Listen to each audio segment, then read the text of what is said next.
OpenAI just introduced a coding agent, and this one is even crazier than what they announced before. So, this was 16. This was like 2 days ago. Introducing Codex, a cloud-based software engineering agent that can work on many tasks in parallel, powered by Codex One, available to ChatGPT Pro, Team, and Enterprise users today, and Plus users soon. So this guy's not yet, but this guy's ready.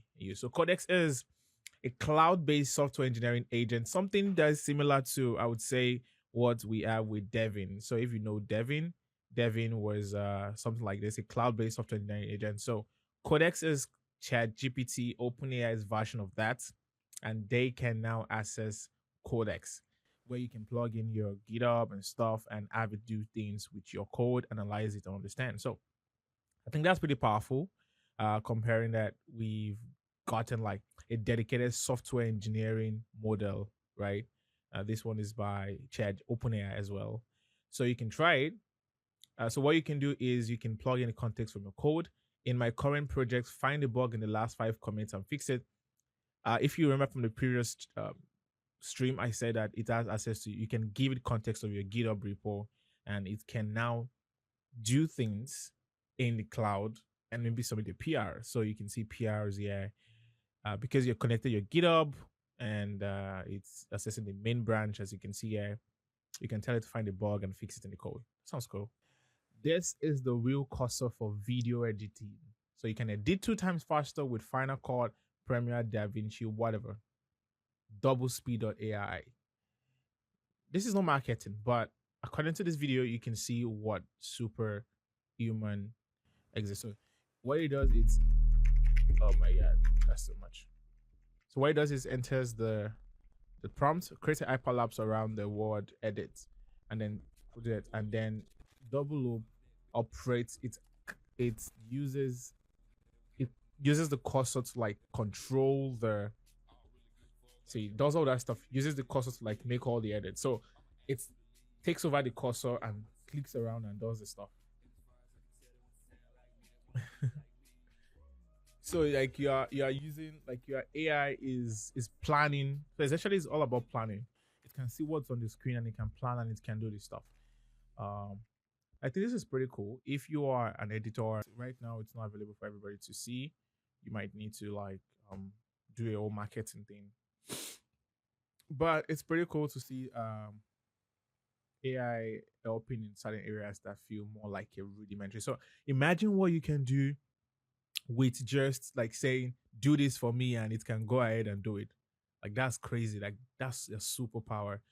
For example, for someone like me, I think it's gonna really be helpful. Honestly, I already see it being helpful.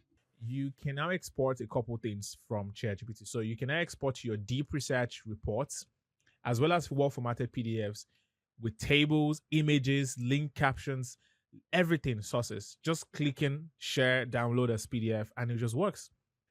And this is really helpful in if you're doing things with ChatGPT and you need to share that with other people, and you want to have like a prepared document. I think this is really gonna be helpful. And then when you click play, you can download as PDF, and that's sort of like downloads it to your machine. And you see, oh my god, it looks nice. Based on my experience with exporting things from ChatGPT, I think this looks really good. I think this looks really, really great. Oftentimes when you copy, it sort of copies the thing you wanted to copy, and then it adds all these other things that are not really into text. So you kind of need to clean it up, deleting. And if this download as PDF just works as it is, I think it's pretty nice. So you can export your deep research reports, a couple stuff, just by clicking the share icon and clicking down as PDF. So everybody now has it rolled out to all Plus, Steam, Pro users with Enterprise, everybody. The first design agent ever released is pretty incredible. So human plus AI working on the same canvas. This guy wrote a prompt, and 5 minutes later, he had $5,000 worth of design posters waiting for him. And according to him, he might never hire a designer ever again. I doubt that, but what can I say? I like this ML school thing. Let me see what that looks like. So let's watch the video and see what it's doing. Of course, I'll blow this up so you guys can see. and then I play this. What is the prompt? Okay, fashion character poster design out of the old series of okay, and the stuff is generating. Oh my god! So it's just pumping out design, and it's giving like a playlist. Nice. So it's still in beta as well. I can see here. The app name is Love Art AI. It's still in beta. You can join it by going to loveart.ai. It can design multiple AI images with the same style uh, or with the same style so it can consistently deliver on the output. You can generate a old comic book if you want and make it look like the same artist created it. Mind blown. So let's see what is this. So you have this interface. I wouldn't say that this guy looks like this guy. This has a sort of realism to it compared to this. So I don't know. You can iterate on any of the design by asking it to make changes. What's great. So you know how we got like I've been talking about bots are getting really good, are getting really crazy, and they're doing crazy stuff. Tesla Optimus is one of the leading robotics company. You know, the human robots. They're building crazy stuff over there. So Elon Musk posted something recently about like the bot dancing and all the stuff. Uh, yeah, about bot dancing. You can see it. Can you see it? Can you see it? Okay, but it's still tethered. So the crazy thing is, this was in May 13th, as you can see here. You can see it being tethered and stuff, and yet it's dancing, and that was a failsafe. The older thing is a failsafe, but this is that was May 13th. Remember, that was May 13th. Now, this was 14th, just a day after. We now have Tesla Optimus was just getting warmed up, and you can see it dancing, dancing to like a ballerina. Woo! Hopefully, you guys can hear the music.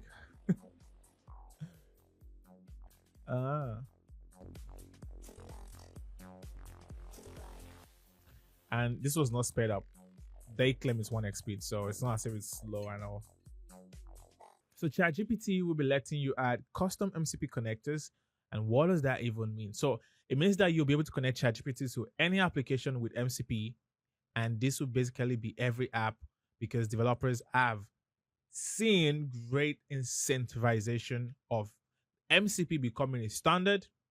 OpenAI, Google, everybody seems to be adopting this, and I think it's crazy. I built a couple MCP servers myself. I built for Paystack, I built for ChainGPT, and if you don't know these things, just Google them. You're gonna see them. So imagine what you'll be able to do with ChatGPT if you can, especially with a model like O3. O3 has great reasoning capability, and you can use any tools within its chain of thought and connects to every single apps that you use. Sometimes I'm thinking about like how many people actually use all these flows in real life. Like, it's cool to do, but thinking about the real life use cases might take a while to actually get that to become like a normal thing. Because if I'm thinking of booking a flight now, I don't naturally think I'm gonna just go to ChatGPT and plug in that. I might do it the first time because I know it. I might do the second time because but the third time, except by serious conditioning, I don't think I don't think so. So MCPs like APIs, you can decide not to use it, but it's gonna get better, honestly. So MCP connectors in ChatGPT, so directly inside the ChatGPT website, the ChatGPT web app.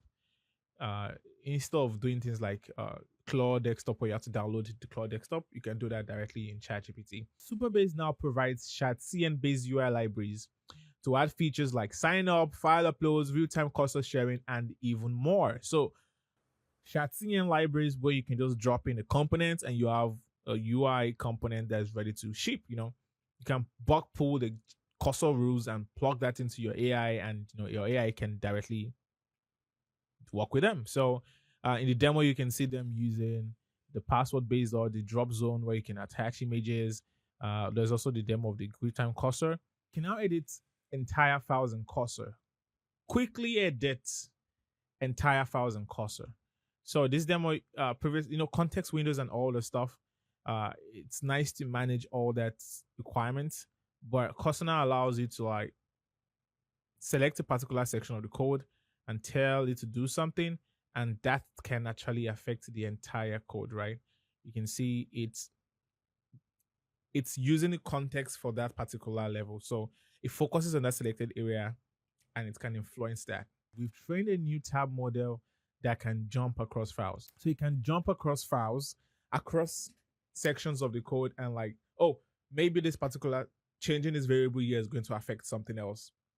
It kind of knows that it needs to jump around and get over there.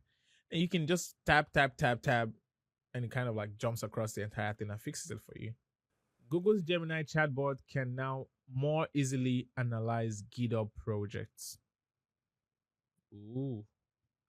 So Gemini can now get context from GitHub, and you can use that for research. So if you're using the advanced plan, which is $20 per month, you can directly add a public or private code base on GitHub to Gemini and allow the chatbot to generate and explore the code, debug existing code, and even more. You can even connect your GitHub to Gemini using the plus button in the prompt bar and select import code or paste in the GitHub URL. Gemini Advanced now connects with GitHub, making it a more powerful coding agent. So connect to GitHub, public or private GitHub repos, and you can do all that stuff. So let's see what the video tells us. So you import code, you upload the folder as like pasting the thing, and then boom. It fetches all the files, I guess, or whatever it fetches, connects to it. And I say, how can the attached code be more efficient? Boom, it does that. Oh my God, this is nice.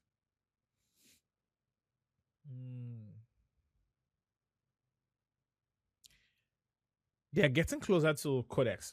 Another news we got is Claude 3.7 system prompts have been leaked. It's a huge reveal. If Claude 3 system prompt looks like this, then what kind of prompting goes behind tools like Cursor and Windsurf?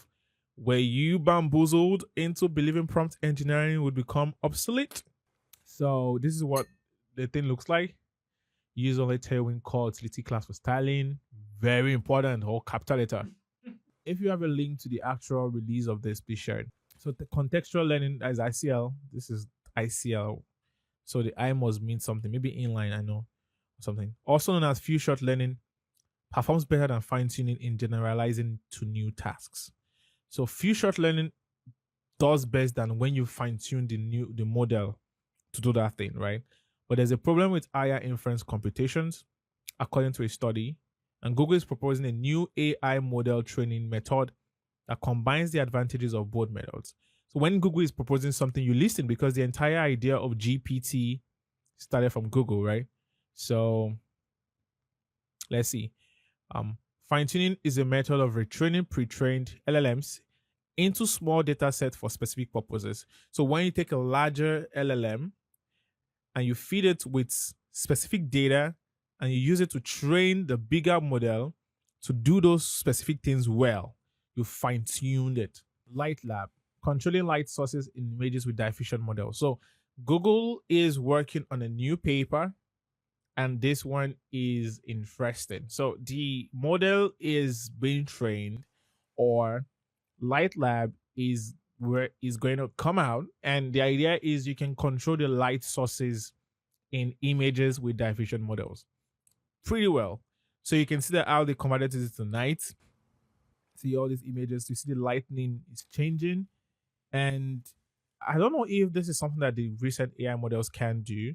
Today, we are open sourcing stable audio open small, a 341 million parameter text to audio model optimized to run entirely on ARM CPUs. So, this means that 99% of smartphones can now generate music production samples in seconds, right on device with no internet required. Oh my God, with no internet required. Okay, I'll test this out. So built for fast on-the-go creation, it turns your next quick idea into up to 11 seconds of audio. You can generate drum loops, Foley, riffs, and textures right where you are. No chords, just chords. Why does this feel so? I don't want to say it, but it has the elements of an LLM.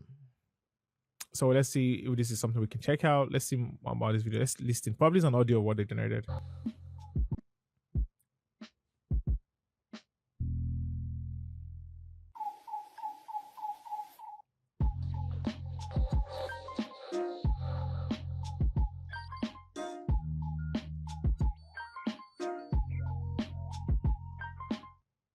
Okay, nice. Lane lines, never heard of them. So this is a company called Comma AI, Comma AI, and they're working on you having driverless cars that do not need lane lines. You know, when you're having like self-driven cars, they usually rely on the lane, that's the lines on the road, on the tarred road, that they can use to gauge or when they're drifting off, and you know when there's a turn and all the stuff. But this does not need that. It's an AI. You can see they have like this very tiny screen here. I think it's kind of like getting all the visual context. So I'm guessing it's using a camera. But I'll say this is probably pretty neat area. How does it work with when there's a human on the road, obstructions and all the stuff? We don't know that, but we can say that it doesn't need lane lines. This is literally this is an untarred road. Everything is dust and sand. And you can see it doing pretty well. Microsoft to lay off 3% of its workforce. And this was May 13 also this week, I think. And this has happened. So I know it's sad. So Microsoft just laid off about 7,000 people, right? Let's see. Microsoft is about to trim its worldwide workforce by 3%. The company has about 208,000 employees all around the world, and 6,500 people will be affected by the cuts. And this is the largest staff reduction since it cut 10,000 people in 2023. Oh, it's not really large. It's just 6,500 people out of jobs. Oh my God. I feel so not good. 10 people share how they use AI in their everyday lives.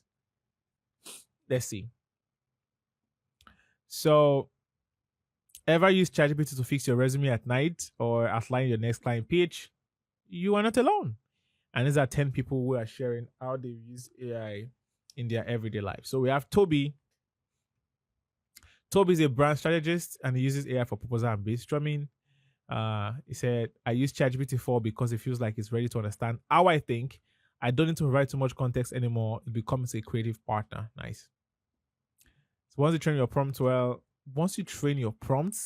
can you train your prompts well?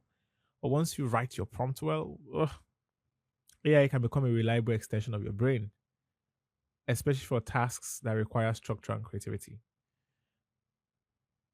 These two words should not be together. Creativity and structure are like, are there creative tasks that are structured? Maybe some processes are structured, but like the entropy you need for creativity is, well, enough of that. So there's more talent manager building competency frameworks. It makes my job seamless. Just plug it in what you want and you get a starting point instantly. Yes, starting point is where people are missing most of this thing. You get a starting point. You can now make it better, make it at your own style. But there's also the question of, once you get a starting point, is that not where most of the shaping is? You know, there's Jessa, job seeker, saving on resume writing, unemployed in Abuja. This is pretty ash. So Jessa uses AI to write and tailor our resumes. It gives me fast answers fast. No need to dig through countless websites or pay for help. Nice. There's Gigi, a digital marketer. I use Gemini. The research depth and resources it gives me are out of this world. Oh, nice. There's Nwanchuku, investment banker. I use Claude and Premium ChatGPT. I honestly don't think I could go back on to doing things the old way. Same, brother. I feel you. Naya, a dietitian at a wellness and fitness tech startup. I'm scoring foods for health conditions. AI helps a lot, even if I have to fix a few things here and there. Yeah. AI mustn't be perfect to be useful. You can use your expertise to make it better. I agree with you, brother. There's Daniel, the visual designers. AI which means keep the stock image on. That alone saves me hours of effort. Yeah. So ChatGPT, image effects, everything. Mid journey, rail, runway, all the stuff. Other entrepreneur and civil servants, AI's insights that reflect who I am. It's become a tool for discovery. Nice. Imran, a front-end developer with AI, I complete back-end tasks earlier than expected. Imran works in front-end development, but uses AI to handle back-end tasks in your JS. Ooh. You don't know Katusha. Oh no. Finance manager gives me what I need quickly. But I've also seen it get some answers wrong, of course. Double checking your work, essential. Right. Always double check. We have 9 competing standards for AI agent rules. 9 competing standards. We have .cursor rules, .cursor/rules. We have .same. To those .md, we have Windsurf rules. We have client rules. We have Claude.md. We have everybody just they do their own, right? And the reference to this joke is something is to the XKCD protocol standards meme thing I did. So I've used cursor rules, and Aidin is the one building same, so I'm guessing it's his own thing. I've not used Klein. I've used Windsurf. I've used Claude. I know everything here, but I don't think I've used SourceGraph. They have this logo that looks like this. Agents are MD. This one is for Codex. Okay, so that's all the news I have for today.